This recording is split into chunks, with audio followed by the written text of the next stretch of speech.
Okay, so I'm not sure if you heard the very beginning. Okay, so if you do have any questions as we go along, just let me know. On this screen, I'm just going to go back over this because I may have been muted at this time, and I apologize for that. But just remember that you want to include in your CEP a separate section, okay, for the district certified staff. And I would also encourage you to allow yourself flexibility in the CEP because there are various and diverse roles in those district certified positions. I think you're already aware that the CEP submission deadline for this year is May the 15th. So I would say it's very important that your 50/50 committees to begin some work on any revisions to your CEP so that you can get them board approved and be able to meet that May 15th deadline.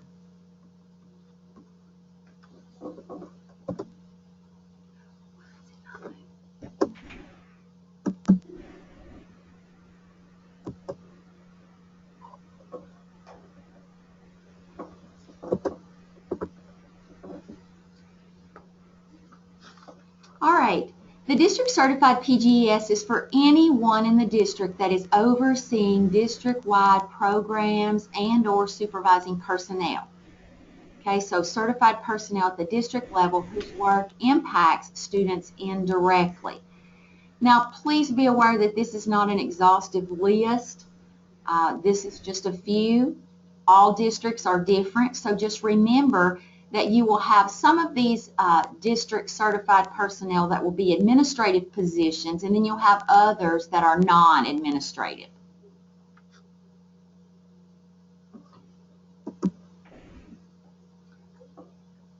So the district personnel will follow the same timeline as the TPGES portion of PGES. So you want to make sure that you identify the timeline in your CEP for each source of evidence and when they are due in the district.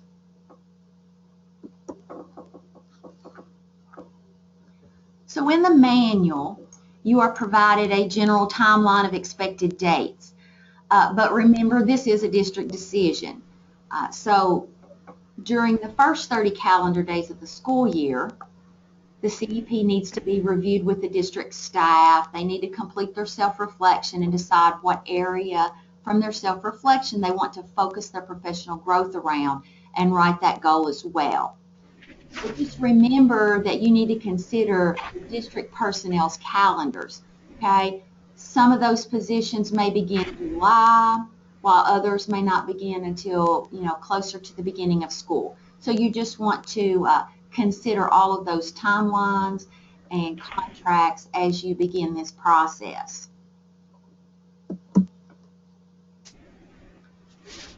Okay, so it is suggested that the district staff begin, in August reviewing that district level student data and begin collecting baseline data to determine some student growth areas. Then develop or identify tools that can be used to measure that student growth throughout the year. And we will focus on that student growth goal a little bit later in the PowerPoint, but just know that they should align with and support the superintendent goals and or your CDIP. And you need to identify the timeline in the CEP when these goals need to be written, reviewed, revised, and then approved. And you will just notice how the district certified PGES just continues to mirror the TPGES.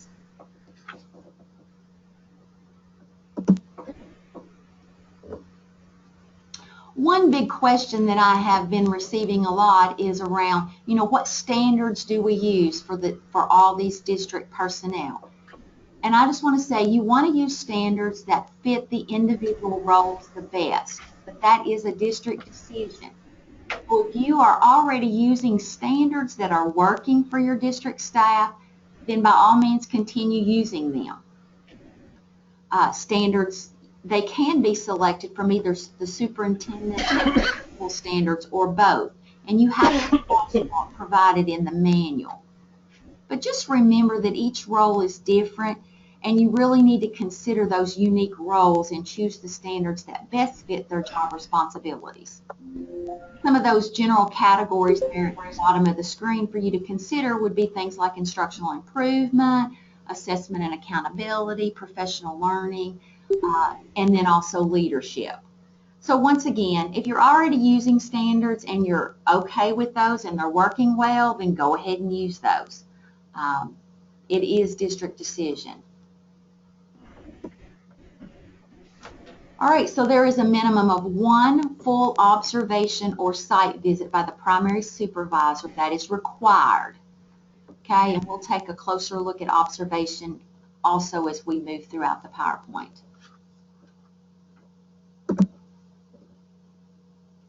Okay, so then during the second semester, the district personnel continue, just like the teachers do, they continue to self-reflect, they continue to review their professional growth goal, make changes as needed. Also, all observations or site visits and conferences will be completed as determined by the CEP, and a performance rating will be determined. Okay, so you just need to make sure that that is outlined within your CEP, what that timeline will look like for the district staff. So now let's take a closer look at each source of evidence for the district certified staff. Okay, so first we have the self-reflection and the professional growth goals. As far as it really mirrors TPGES, so any of these district certified personnel that have been working with teachers through this process, or principals helping teachers through this process, then you're already going to be familiar with this. So the professional growth plan should address realistic, focused, and measurable professional goals. And they're going to identify that professional growth need through their self-reflection. When they do that self-assessment of themselves based on the standards that they are going to be evaluated by, then they decide on what that professional growth goal would need to be. Okay, and then they need to, that goal needs to be focused on particular activities and things that they can do to grow throughout the year. Okay, I do want to say that EBS documentation is not a requirement for district staff. Okay, so most district staff will not have categories for inputting information into EDS. If they do have access, they may use it, but it is not required. So districts need to identify how they will document each source of evidence. Okay, and those district approved forms need to be included in the CEP. Okay, so I just wanted to make sure everyone was aware of that. So once again, they are going to self-reflect to their identified standards. Okay, you do not need to be using the teacher self-reflection tool. Okay, this is going to have to be a document that you're going to develop within your district based on the standards for each one of those positions. Okay, you can consider the superintendent and principal crosswalk, if positions do not have their own set of standards.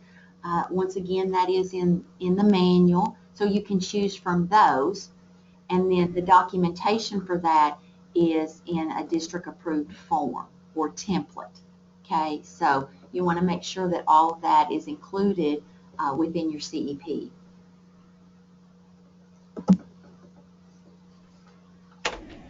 So after they self-reflect, then the district staff will answer these questions as they write their professional growth goal and develop their action plan for the year. Okay, it mirrors TPGES once again. Okay, so they're answering, what do I want to change about my practice that will effectively impact my job performance? How can I develop a plan of action to address my professional learning? And then how will I know if I've accomplished my objective? So as the district certified staff answer each of these questions, then that becomes a part of their professional growth goal. That's exactly what needs to be included in their goal. Okay, so reflective practices and professional growth planning, that is like a cycle.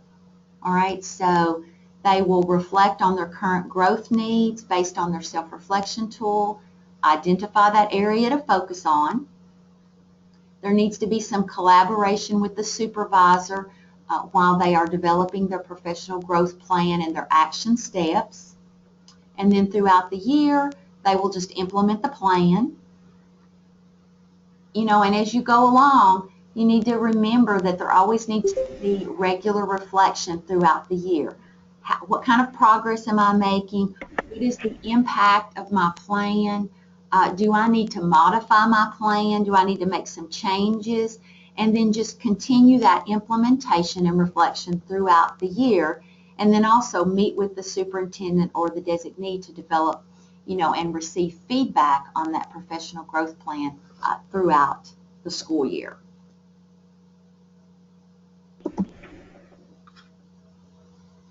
All right, so another source of evidence is the observation or the site visit.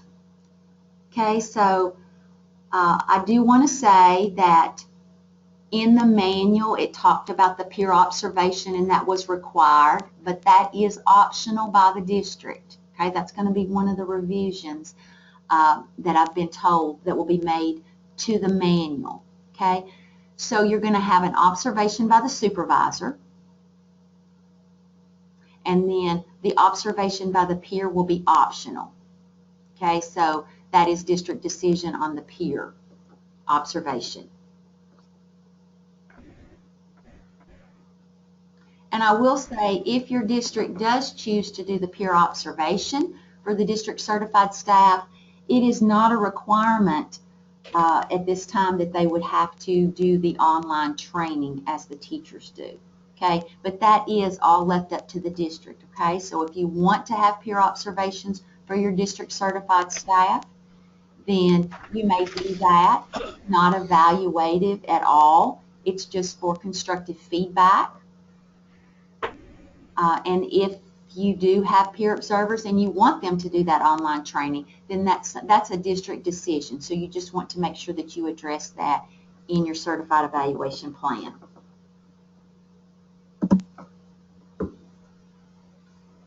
Okay, so the district observation or the site visit, just remember that these observations, they can happen when these certified personnel are with teachers. They can happen during office hours, during planning hours, while they're leading any type of team meeting. And it's really similar to how the principal observation and site visits are used in the district. So you want to think about that as you go through, just think about what that position, what they actually do, and what might be the best way to have some type of a site visit or observe them to really see what they do on a daily basis.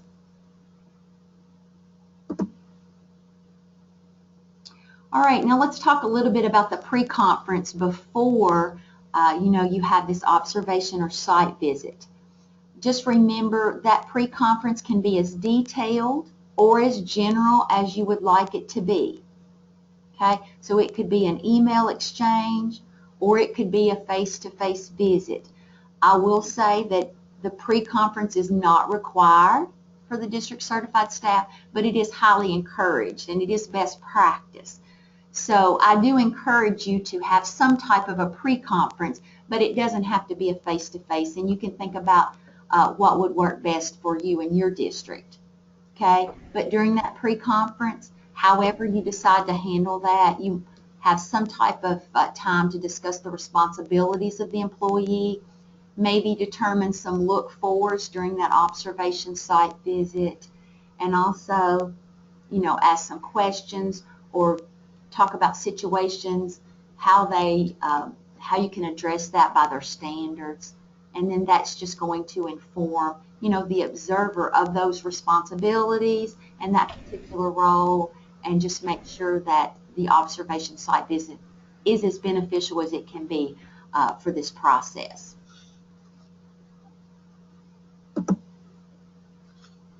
Okay, and then we move to the post-observation conference. And during that conference, you review and discuss the evidence that was documented during that visit. So that post-observation conference needs to occur within 10 to 15 work days or as determined in the CEP. So for the district certified staff, you're not held to that 5 workday requirement like the principals are with teachers, but you need to identify that, in your CEP, what is the timeline for having that post-observation conference. So make sure that you also, talk that over with your 50-50 committee and make sure that you address that in your CEP as well.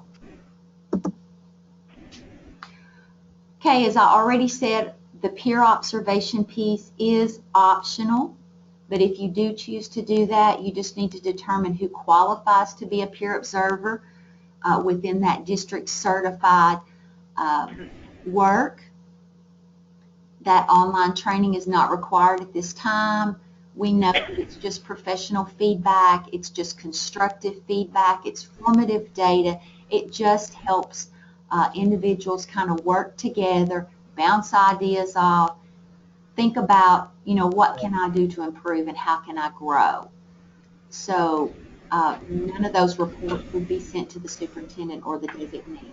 Okay, it's only formative data. But that is an optional piece, so that's something that you would want to make sure that you address with your 50-50 committee and how they would like to handle that for district certified people. Okay, so another source of evidence for the district certified personnel are student growth goals. So the district personnel are required to have one growth goal. Okay, so that goal can either be around state data or it can be around local data. Okay, and how the goal looks is really determined by the district. Okay, so you want to think about, do we want that goal, everyone's goal, to mirror the superintendent's? Are we looking at what the individual roles are? So you need to think about how would it best be implemented for each one of these different roles. But they each have one growth goal. So the goal, once again, it needs to be, written around the responsibility of the role. And then you have to think about, okay, now I have a student growth goal, but how am I going to assess that? Okay, so you have to think about what types of assessments could be looked at throughout the year or administered that's going to help, reflect and provide the results for the goal set. Okay, now district personnel can or may inherit the superintendent goal. It really just depends on the position. All right, and so that is really a district decision. Okay, so your CEP is going to need to have some discussion around how you want to handle that student growth piece, but they are only required to have one student growth goal for the year.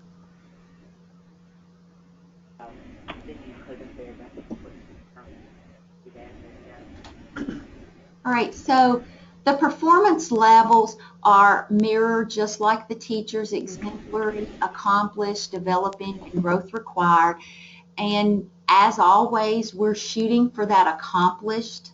Okay, everyone would love to be an exemplary, but for many of the standards, on a daily basis, we may not be exemplary in every area, but we may move in and out of exemplary as we go throughout the year. So we want to strive for the exemplary category, but know that the accomplished is where you are meeting the standards, and that's where we would like all the district certified staff to be, is at least in that accomplished, but moving into exemplary anytime that, throughout the school year.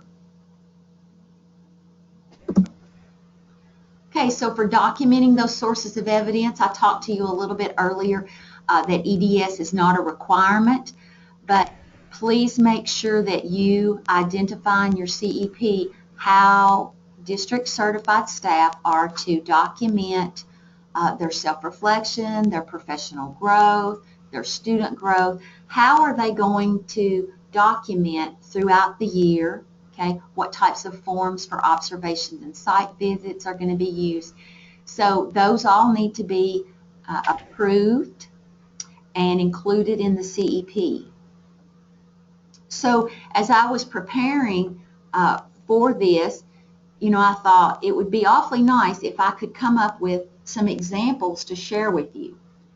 Well, because everyone is going to be using different standards, it was hard really to come up with one form to use. So I've been in conversation with Cora Wood in Elizabethtown Independent School District, and she's already done quite a bit of work around their district certified PGES, and she shared some sample forms, and she gave me permission to share those with you, so they were in the email yesterday. And hopefully this will give you some guidance for maybe how you could take care of developing these forms, give you some ideas on maybe how to lay these out so you're not completely starting from scratch. So I do want to thank Elizabethtown Independent School District for sharing those with everyone. You'll notice that in those examples that I provided from Elizabethtown, there is an example for an administrative position and a non-administrative position. Okay, so you can take a look at maybe the differences and how they looked at two different positions in their district and what their forms look like, and hopefully that will help jumpstart you as you begin working with your 50/50 committees and start planning for how you are going to implement the district certified PGES next school year. All right, this is the decision factors. This is in the back of the manual, okay? Just a little review on TPGES, OPGES, and then the other district certified personnel. So I think the only one that there's been some question about is that psychologist. So just remember, if the psychologist is school-based and they are really serving students, in schools on a very consistent schedule, then they can fall under OPGES. But in most districts, they're choosing for their psychologist to be a district position, okay? And just remember that those positions, that's not a complete list by any means, because all districts have various roles and job titles. So you just need to look at those and make sure that you get everyone included in the district certified PGES, so everyone will begin implementation for that next school year. So like I said at the beginning, I want to go back in case I know we had some people that came on board after I had already begun today. So I just want to say that just note that you will see some changes from what the PowerPoint said to what's actually in the manual. Okay, I did work closely with Todd Davis in preparing this to provide you with the most up-to-date information as I could. And as soon as that new manual is posted, Mr. Davis is supposed to let me know when it's posted, and I will continue to check, and I will send that out to the points of contact as soon as I have it. And if you have questions, as you're going through this process and you're working with your 50/50 committee, if you need any other support with this piece, I would be more than glad to help you. All you have to do is email or call me, and I will be happy to assist you in any way possible with this. So if no one has any questions or other comments, then we will be finished for the day. I will remain on here for the next 10 or 15 minutes in case somebody does have a question. Feel free to send it to me through chat, or just ask it, unmute your mic and ask me, and I will be here and we can talk through some things if you're having some additional questions. So I'm glad you were here today. I hope this has helped, and just remember, if you need additional support, that's what I'm here for, and please reach out and let me know how I can service your districts. Thank you so much. Look forward to our next meeting.